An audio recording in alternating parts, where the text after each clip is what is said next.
E no capítulo de hoje falaremos sobre as relações sociais, sobre o fermento, sobre padrões morais, sobre o julgamento do pecado.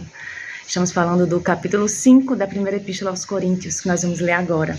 Começa assim: geralmente se ouve que há entre vós fornicação, e fornicação tal que nem ainda entre os gentios se nomeia, como é haver quem abuse da mulher de seu pai.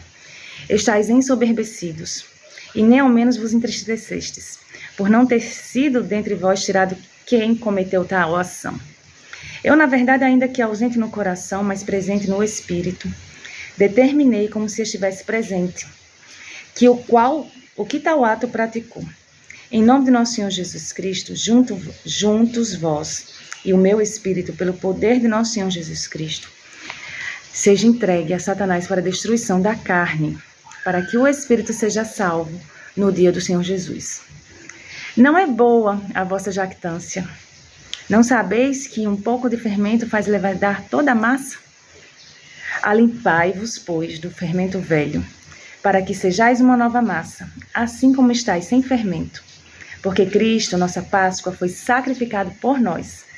Por isso façamos festas, não com fermento velho, nem com fermento da maldade e da malícia, mas com os pães asmos, da sinceridade e da verdade. Já por carta vos tenho escrito, que não vos associeis com os que se prostituem.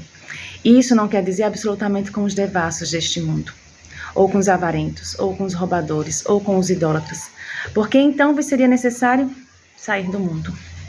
Mas agora vos escrevi que não vos associeis com aquele que, dizendo-se irmão, for devasso, ou avarento, ou idólatra, ou maldizente, ou beberrão, ou roubador.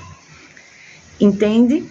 Com o irmão, com aquele que se diz irmão. Não é com aquelas pessoas que já dizem que não creem, que não são nossos irmãos. Esses, sim, podem viver no pecado porque é uma escolha deles. Mas aqueles que dizem que escolheram não viver uma vida de pecado, mas que cometem, é com esses que a gente não pode se associar. Com tal, nem ainda com mais. Porque que tenho eu em julgar também os que estão de fora? Não julgais vós os que estão de dentro? Porque aos que estão de fora Deus julga. Tirai, pois, a esse iníquo dentre vós. Está falando aqui do iníquo, não é do pecador comum, digamos assim. Porque a gente passa a ser um pecador especial, diferenciado. Por quê? Porque a gente já tem um conhecimento da verdade. E aquele que já conhece a verdade e escolhe pecar, tem um peso muito maior, né? Isso é muito simples e é muito claro, porém, não custa nada ser dito novamente.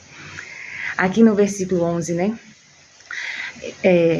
Os crentes não devem tolerar atividade imoral em outros cristãos, caso eles se recusem a arrepender-se.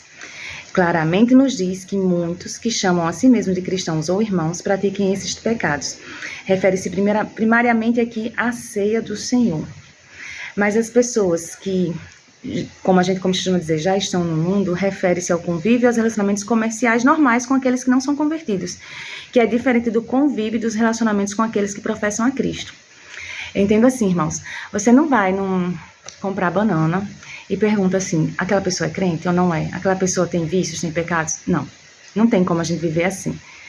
Mas tem sim como a gente escolher as pessoas que vêm em nossa casa, as pessoas que a gente se relaciona, e principalmente, que é como o texto está falando, se essas pessoas se dizem cristãos, se dizem ser praticantes da Bíblia, mas não são, a gente precisa, em amor, abrir os olhos dessa pessoa, e se ela escolhe continuar nessa vida de pecado, a gente não deve se associar, porque as más conversações corrompem os bons costumes.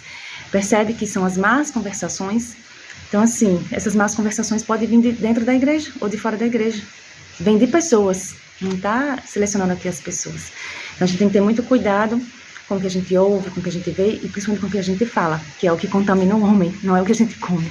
É o que a gente come, contamina o corpo, mas contamina a alma, o que fere o coração, o que distorce as crenças, são as palavras, é o que sai da nossa boca. Amém? Deus abençoe sua vida. Até o capítulo 6 da primeira epístola aos Coríntios.